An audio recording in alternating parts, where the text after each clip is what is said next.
De animales a dioses, de Yuval Noah Harari. Breve historia de la humanidad. Hace 100.000 años, al menos 6 especies del mundo habitaban la Tierra. Hoy solo queda una. Y la nuestra, Homo sapiens. ¿Cómo logró nuestra especie imponerse en la lucha por la existencia? ¿Por qué nuestros ancestros recolectores se unieron para crear ciudades y reinos? ¿Cómo llegamos a creer en dioses, en naciones, en los derechos humanos? A confiar en el dinero, en los libros, con las leyes. ¿Cómo acabamos sometidos a la burocracia, a los horarios y al consumismo? ¿Y cómo será el mundo en los milenios venidores? De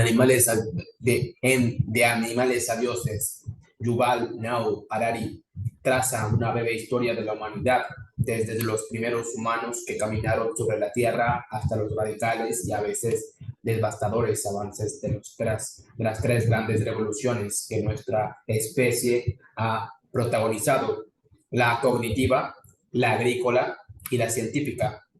A partir de hallazgos de disciplinas tan diversas como la biología, la antropología, la paleontología o la economía, Harari explora cómo las grandes corrientes de la historia han modelado nuestra sociedad, los animales y los planetas que nos rodean e incluso nuestras personalidades.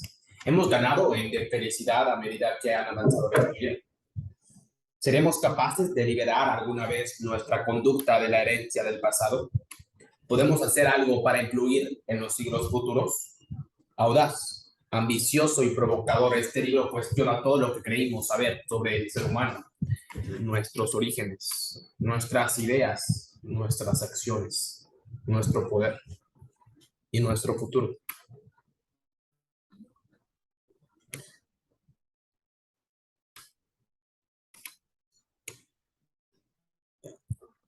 El título original es From Animals into Gods, A Brief History of Humankind.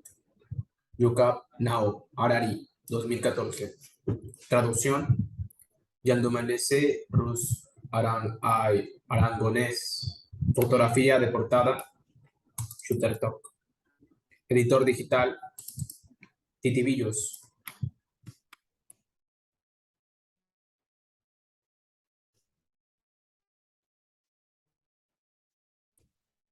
En recuerdo cariñoso de mi padre, Shlomo Harari. La línea temporal de la historia. Años antes del presente. 13.500 millones. Aparece la materia y la energía. Inicio de la física. Aparecen los átomos y las moléculas. Inicio de la química. 4.500 millones. Formación del planeta Tierra. 3.800 millones. Aparición de los organismos. Inicio de la biología. 6 millones. Última abuela común de humanos y chimpancés. 2.5 millones. Evolución del género Homo en África. Primeros utensilios líticos. 2 millones. Los humanos se extienden desde África a Eurasia. Evolución de las diferentes especies humanas. 500.000. Los neandertales aparecen por evolución en Europa y Oriente Próximo. 300.000. Uso cotidiano del fuego. 200.000.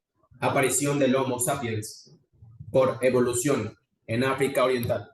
70.000. La revolución cognitiva, aparición del lenguaje ficticio, inicio de la historia. Los sapiens se extienden fuera de África. 45.000. Los sapiens colonizan Australia. Extinción de la megafauna australiana. 30.000. Extinción de los neandertales. 16.000. Los sapiens colonizan América. Extinción de la megafauna americana. Extinción del Homo floresiensis. Homo sapiens, 13.000. Extinción de Homo floresiensis, Homo sapiens. Es la única especie humana superviviente. 12.000. La revolución agrícola, domesticación de plantas y animales. Asentamientos permanentes. 5.000.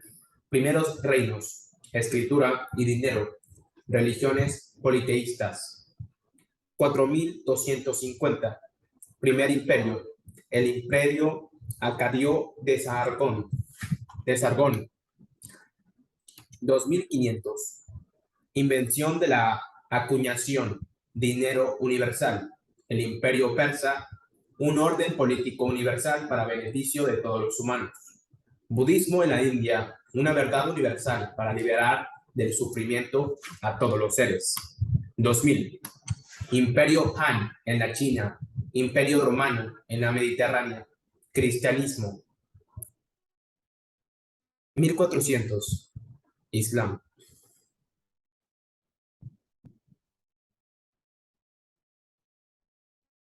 500. La revolución científica. La humanidad admite su ignorancia y empieza a adquirir un poder sin precedente. Los europeos empiezan a conquistar América y los océanos. Todo el planeta se convierte en una única lisa histórica. Auge del capitalismo. 200. La revolución industrial, familia y comunidad son sustituidas por el Estado y mercado. Extinción masiva de plantas y animales. El presente. Los humanos trascienden los límites del planeta. Las armas nucleares amenazan la supervivencia de la humanidad. Los organismos, el futuro. Los organismos son cada vez más modelados por el diseño inteligente que por la selección natural. El diseño inteligente se convierte en el principio básico de la vida. Homo sapiens es sustituido por superhumanos. Parte 1. La revolución cognitiva.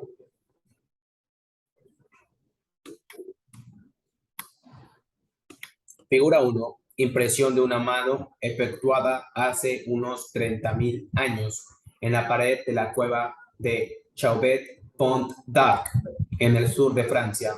Tal vez alguien intentó decir, yo estuve aquí. Un animal sin importancia. Hace unos 13.500 millones de años, materia, energía, tiempo y espacio tuvieron su origen en lo que se conoce como el Big Bang. El relato de estas características fundamentales de nuestro universo se llama física. Unos 13.000 años después de su aparición, materia y energía empezaron a conglutinarse en estructuras complejas llamadas átomos, que después se combinaron en moléculas. El relato de los átomos, las moléculas y las interacciones se llama química. Hace unos 3.800 millones de años, en un planeta llamado Tierra, determinadas moléculas se combinaban para formar estructuras particularmente grandes e intrincadas llamadas organismos. El relato de los organismos se llama biología. Hace unos 70.000 años, organismos pertenecientes a la especie Homo sapiens empezaron a formar estructuras todavía más complejas llamadas culturas. El desarrollo subsiguiente de esas culturas humanas se llama historia. 3 revoluciones importantes conforman el curso de la historia. La revolución cognitiva marcó el inicio de la historia hace unos 70.000 años. La revolución agrícola aceleró eso unos 12.000 años. La revolución científica que se puso en marcha hace solo 500 años bien pudiera poner en fin la historia e inicio algo completamente diferente. Este libro cuenta el relato de cómo estas 3 revoluciones afectaron a los humanos y a los organismos que lo acompañan. Hubo humanos mucho antes de que hubiese historia. Animales muy parecidos a los humanos modernos aparecieron por primera vez hace unos 2.500 millones de años, pero durante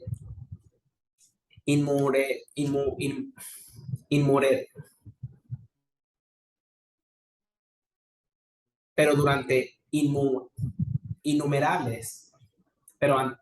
innumerables generaciones no destacaron de entre la mirada miríada de otros organismos con los que compartían sus hábitats.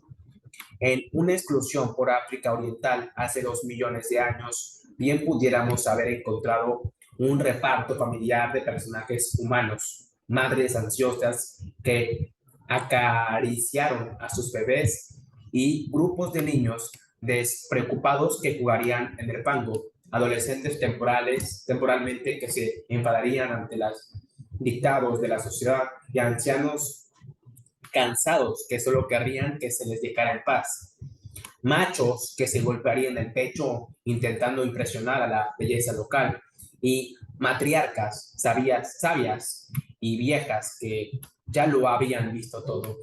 Estos humanos arcaicos amaban, jugaban, formaban amistades íntimas y compartían por el rango social y el poder. Y competían por el rango social y el poder. Pero también lo hacían los chimpancés, los papiones y los elefantes. No había nada de especial en ellos. Nadie, y mucho menos los propios humanos, tenían ningún atisbo de que sus descendientes caminarían un día sobre la luna. Dividirían el átomo, desentrañarían el código genético y escribirían libros de historia.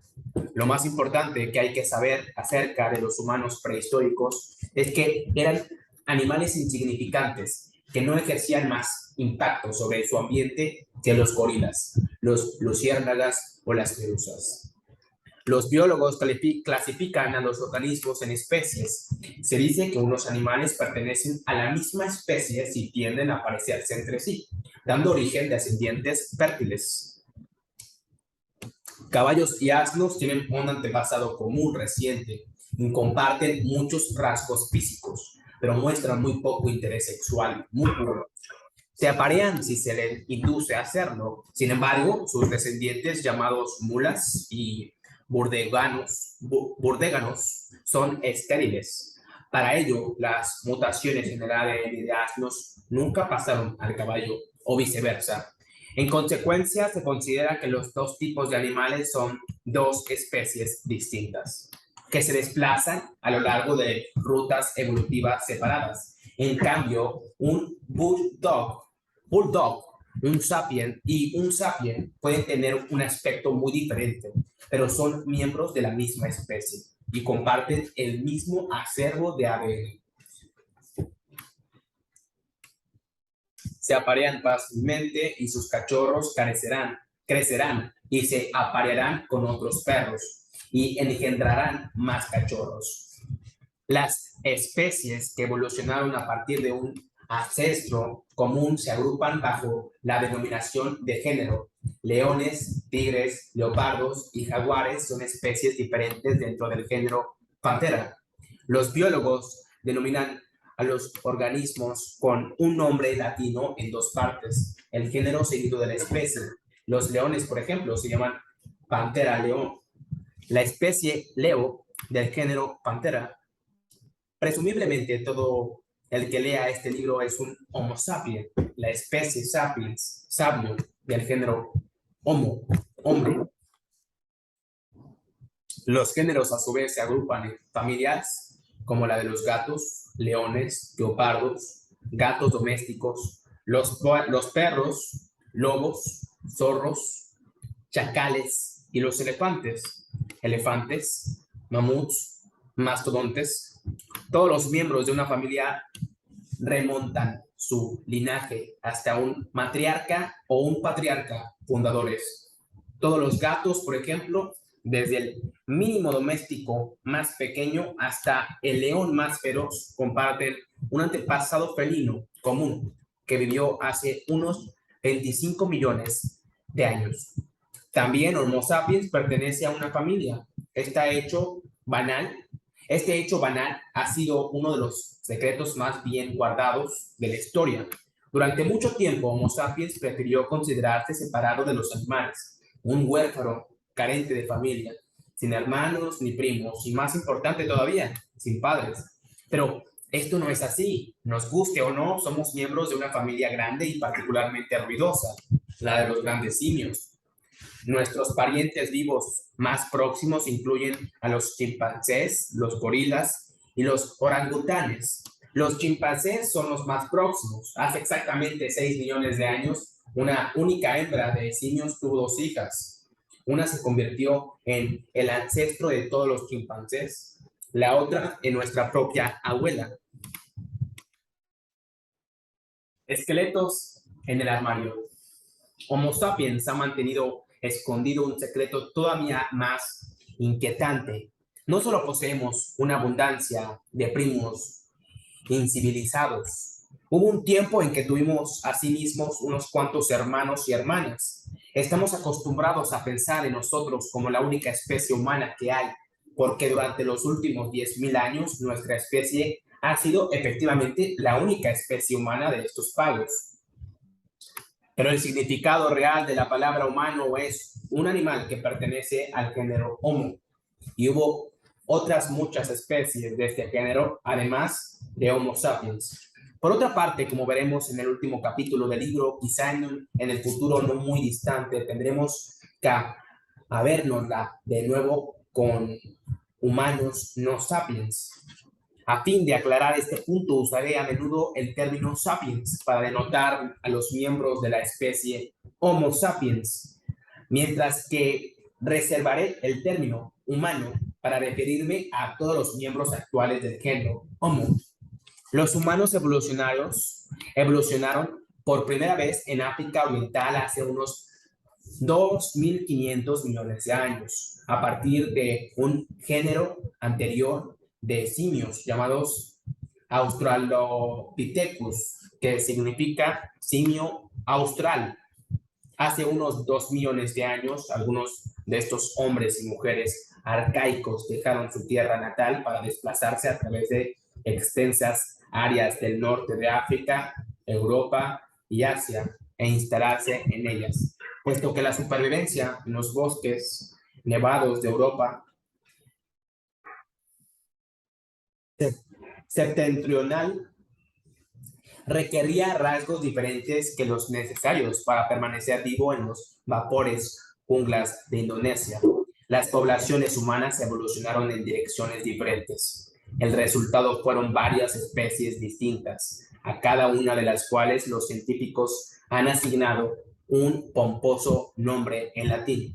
Los humanos en Europa y Asia Occidental evolucionaron en Homo neandertales, hombre del valle de Neander, a los que de manera popular se hace referencia simplemente como neandertales. Los neandertales más corpulentos y musculosos que nosotros, sapiens, estaban bien adaptados al clima frío de la Eurasia occidental de la época de las glaciaciones. Las regiones más orientales de Asia estaban pobladas por Homo erectus, hombre erguido, que sobrevivió allí durante cerca de 2 millones de años, lo que hace de ella la especie humana más duradera de todas. Es improbable que este récord sea batido incluso por nuestra propia especie. Es dudoso que Homo sapiens esté aquí todavía dentro de 1.000 años, de manera que 2 millones de años quedan realmente fuera de nuestras posibilidades. En la isla de Java, en Indonesia, vivió Homo soloensis, el hombre del Valle del Solo.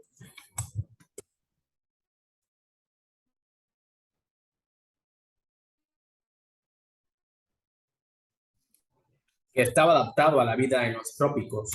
En otra isla, Indonesia, la pequeña isla de Flores, los humanos arcaicos experimentaron un proceso de nanismo.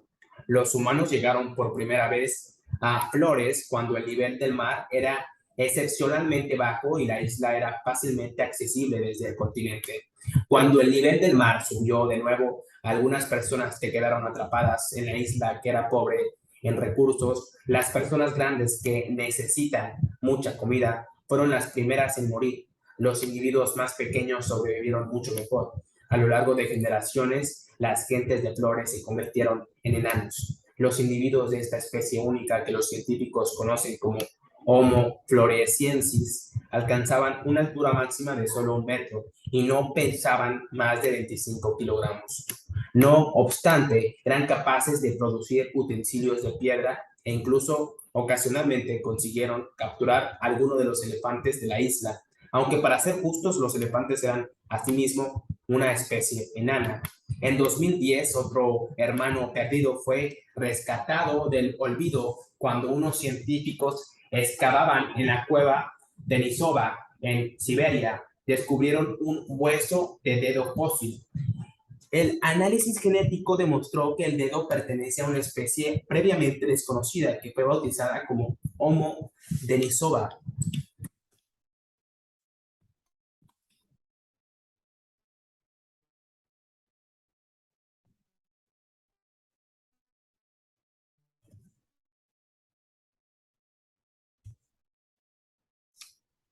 ¿Quién sabe cuántos otros parientes nuestros perdidos esperan a ser descubiertos en otras cuevas, en otras islas y en otros climas?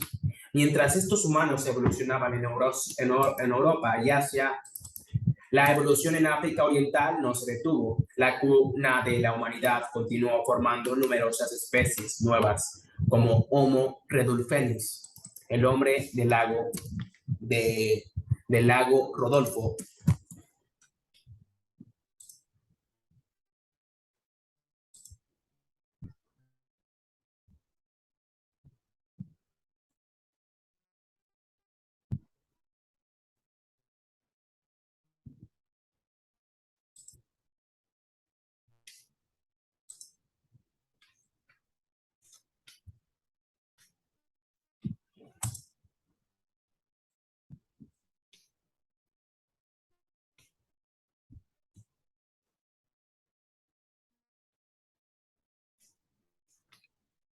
Y finalmente nuestra especie, a la que de manera inmodesta bautizamos como Homo sapiens, hombre sapiens, hombre sabio.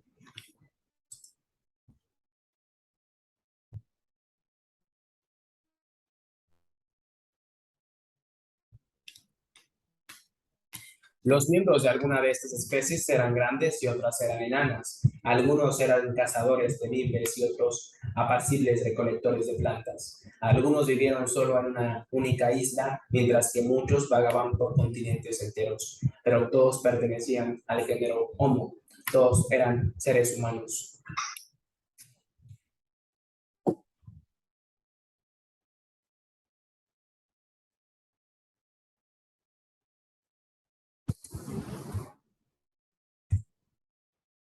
Figura 2. Nuestros hermanos, según reconstrucciones especulativas de izquierda a derecha.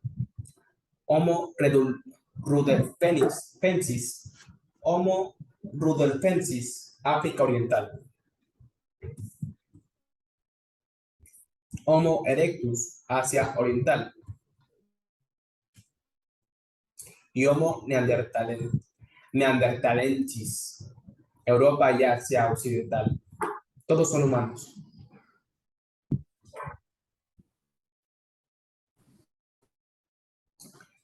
Es una falacia considerar que estas especies se disponen en una línea de descendencia directa.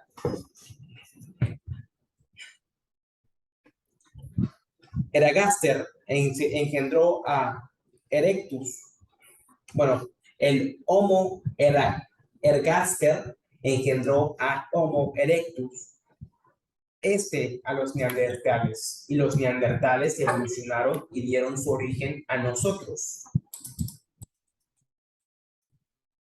Este modelo lineal de la impresión equivocada de que en cualquier momento dado solo un tipo de humano habitaba en la Tierra y que todas las especies anteriores eran simplemente modelos más antiguos de nosotros. Lo cierto es que desde hace unos 2 millones de años hasta hace aproximadamente 10.000 años, el mundo fue el hogar a la vez de varias especies humanas. ¿Y por qué no? En la actualidad hay muchas especies de zorros, osos y cerdos. La Tierra de hace 100.000 milenios fue hallada por al menos 6 especies diferentes de hombres. Es nuestra exclusividad actual y no este pasado multiespecífico, lo que es peculiar y quizá incriminador. Como veremos en breve, los sapiens tenemos buenas razones para reprimir el recuerdo de nuestros hermanos. El coste de pensar. A pesar de sus muchas diferencias, todas las especies humanas comparten varias características distintas. La más notable es que los humanos tienen un cerebro extraordinariamente grande en comparación con la de otros animales. Los mamíferos, que pesan 60 kilogramos, tienen en promedio un cerebro de 200 centímetros cúbicos. Los primeros hombres y mujeres de hace 2500 años de años tenían un cerebro de unos 600 centímetros cúbicos. Los sapiens modernos lucen un cerebro que tienen un promedio de 1.200 y 1.400 centímetros cúbicos. El cerebro de los neandertales era aún mayor.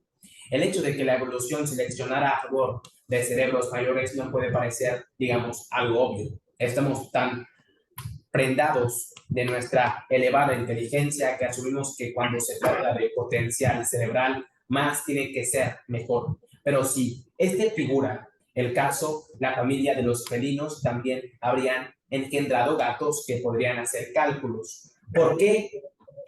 Porque es el género Homo el único de todo el reino animal que ha aparecido con estas enormes máquinas de pensar. El hecho es que un cerebro colosal es un desgastante colosal en el cuerpo. No es fácil moverlo por ahí, en especial cuando está encerrado en un cráneo enorme. Es incluso más difícil de aprovisionar. En Homo sapiens, el cerebro supone el 2-3% del peso corporal total, pero consume el 25% de la energía corporal cuando el cuerpo está en reposo. En comparación, el cerebro de otros simios requiere solo el 8% de la energía de los momentos de reposo. Los humanos arcaicos pagaron por su gran cerebro de dos maneras. En primer lugar, pasaban más tiempo en busca de comida. En segundo lugar, sus músculos se atrofiaron. Al igual que un gobierno que reduce el presupuesto de defensa para aumentar el de educación, los humanos desviaron energía desde los bíceps a las neuronas. No es en absoluto una conclusión inevitable que esto sea una buena estrategia para sobrevivir en la sabana. Un chimpancé no puede ganar a Homo sapiens en una discusión, pero el simio puede despedazar al hombre como si fuera un muñeco de trapo. Hoy en día nuestro gran cerebro nos compensa magníficamente porque podemos producir automóviles y fusiles que nos permiten desplazarnos mucho más deprisa que los chimpancés y dispararles desde una distancia segura en lugar de pelear con ellos. Pero coches y armas son un fenómeno reciente. Durante más de 2 millones de años, las redes neuronales humanas no cesaron de crecer. Aunque dejando aparte algunos cuchillos de pedernal y palos aguzados, los humanos tenían muy poca cosa que mostrar. ¿Qué fue entonces lo que impulsó la evolución del enorme cerebro humano durante estos 2 millones de años? Francamente no lo sabemos. Otro rasgo humano singular es que andamos erectos sobre dos piernas. Al ponerse de pie es más fácil examinar la sábana en búsqueda de presas o de enemigos, y los brazos, que son innecesariamente para locomoción, quedan libres para otros propósitos, como lanzar piedras o hacer señales. Cuantas más cosas podían hacer con las manos, más éxito tenían sus dueños, de modo que la presión evolutiva produjo una concentración creciente de nervios y de músculos finalmente ajustados en las palmas y los dedos. Como resultado, los humanos pueden realizar tareas muy intrincadas con las manos. En particular, puede producir y usar utensilios sofisticados. Los primeros indicios de producción de utensilios datan de hace unos 2.5 millones de años, y la fabricación y uso de útiles son los criterios por lo que los arqueólogos reconocen a los humanos antiguos. Pero andar erguido tiene su lado negativo. El esqueleto de nuestros antepasados primate se desarrolló durante millones de años para sostener a un animal que andaba a cuatro patas y tenía una cabeza relativamente pequeña. Adaptarse a una posición erguida era todo un reto, especialmente cuando el andamiaje tenía que soportar un cráneo muy grande. La humanidad pagó por su visión descollante y por sus manos industriosas con dolores de espalda y tortícolis. Las mujeres pagaron más.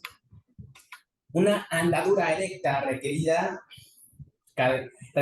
cadenas más estrechas, lo que redujo el canal del parto, y ello precisamente cuando la cabeza de los bebés estaba haciendo cada vez mayor. La muerte en el parto se convirtió en un riesgo importante para las hembras humanas. A las mujeres que parían antes, cuando el cerebro y la cabeza del niño eran todavía relativamente pequeñas y flexibles, les fue mejor y vivieron para tener más hijos, pero por consiguiente la selección natural favoreció los nacimientos más tempranos. Y en efecto, en comparación con otros animales, los humanos nacen prematuramente, cuando muchos de sus sistemas vitales están todavía subdesarrollados. Un potro puede trotar poco después de nacer. Un gatito se separa de la madre para ir a buscar comida por su cuenta cuando tiene apenas pocas semanas de vida. Los bebés humanos son desválidos y dependientes durante muchos años para su sustento, protección y educación. Este hecho ha contribuido enormemente tanto a las extraordinarias capacidades sociales de la humanidad como a sus problemas sociales únicos. Las madres solitarias apenas podían conseguir suficiente comida para su prole y para ellas, al llevar consigo nuevos necesitados. Criar a los niños requería la ayuda constante de otros miembros de la familia y los vecinos. Para criar a un humano hace falta una tribu. Así, la evolución favoreció a los que eran capaces de crear lazos sociales fuertes. Además, y puesto que los humanos nacen subdesarrollados, pueden ser educados y socializados en una medida mucho mayor que cualquier otro animal. La mayoría de los mamíferos surgen del seno materno, como los cachorros de alfarería brillada salen del horno del cochura. Cualquier intento de moldearlos de nuevo los romperá. Los humanos salen del seno materno, como el vidrio fundido sale del horno. Pueden ser retorcidos, estirados y modelados, con un sorprendente grado de libertad. Esta es la razón por la que en la actualidad podemos educar a nuestros hijos para que se conviertan en cristianos o budistas, capitalistas o socialistas, belicosos o pacifistas. Suponemos que un cerebro grande, el uso de utensilios, capacidades de aprendizaje superiores y estructuras sociales complejas son ventajas enormes. Resulta evidente que estas hicieron del ser humano el animal más poderoso de la Tierra, pero los humanos gozaron de todas esas ventajas a lo largo de 2 millones de años, durante las cuales siguieron siendo criaturas débiles y marginales. Así los humanos que vivieron hace unos 1 millón de años, a pasar de su gran cerebro y de sus utensilios líticos aguzados, vivían con un temor constante a los depredadores. Raramente cazaban caza mayor y subsistían principalmente mediante la recolección de plantas, la captura de insectos, la caza al acecho de pequeños animales y comiendo la carroña que dejaba otros carnívoros más poderosos.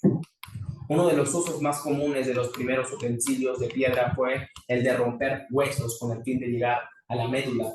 Algunos investigadores creen que esta fue nuestro nicho original, de la misma manera que los picos carpinteros se especializan en extraer insectos de los troncos de los árboles. Los primeros humanos se especializaron en extraer el tuétano de los huesos.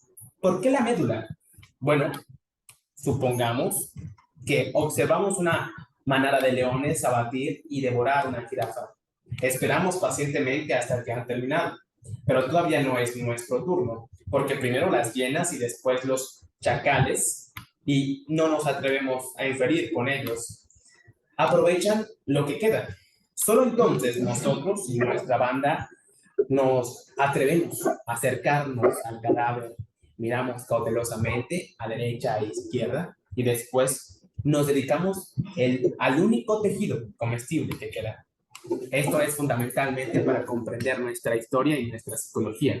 La posición del género Homo en la cadena alimenticia estuvo, hasta fecha muy reciente, firmemente en el medio. Durante millones de años, los humanos cazaban animales más pequeños y recolectaban lo que podían, al tiempo que eran cazados por los depredadores mayores. Fue solo hace 400.000 años cuando las diversas especies del hombre empezaron a cazar presas grandes de manera regular, y solo en los últimos 100.000 años, con el auge de Homo sapiens, saltó el hombre a la cima de la cadena alimentaria. Este salto espectacular desde la zona media a la cima tuvo consecuencias enormes. Otros animales de la cumbre de la pirámide, como leones y tiburones, evolucionaron hasta alcanzar tal posición de manera muy gradual. A lo largo de millones de años, esto permitió que el ecosistema desarrollara frenos y equilibrios que impedían que los leones y los tiburones causaran excesivos destrozos. A medida que los leones se hacían más mortíferos, los gazales evolucionaron para correr más deprisa, las hienas para cooperar mejor y los rinocerontes para tener más mal genio. En cambio, la humanidad alcanzó tan rápidamente la cima que el ecosistema no tuvo tiempo de adecuarse. Además, tampoco los humanos consiguieron adaptarse. La mayoría de los depredadores culminales del planeta son animales majestuosos. Millones de años de dominio los han henchido de confianza en sí mismos. Sapiens, en cambio, es más como el dictador de una república bananera. Al haber sido hasta hace muy poco uno de los desválidos de la sabana, estamos llenos de miedo y ansiedad acerca de nuestra posición, lo que nos hace doblemente crueles y peligrosos. Muchas calamidades históricas, desde guerras mortíferas hasta catástrofes ecológicos, han sido consecuencia de este salto demasiado apresurado. Una raza de cocineros. Un paso importante en el camino hasta la cumbre fue la domesticación del fuego. Algunas especies humanas pudieron haber hecho uso ocasionalmente del fuego muy pronto. Hace 800.000 años, hace unos 300.000 años, Homo erectus, los neandertales y Homo sapiens usaba el fuego de manera cotidiana. Ahora los humanos tenían una fuente fiable de luz y calor, un arma mortífera contra los leones que rondaban a la búsqueda de presas. No mucho después, los humanos pudieron haber empezado deliberadamente a incendiar sus inmediaciones. Un fuego cuidadosamente controlado podía convertir espesurar intransitable e improductivas en praderas pristinas con abundante caza. Además, una vez que el fuego se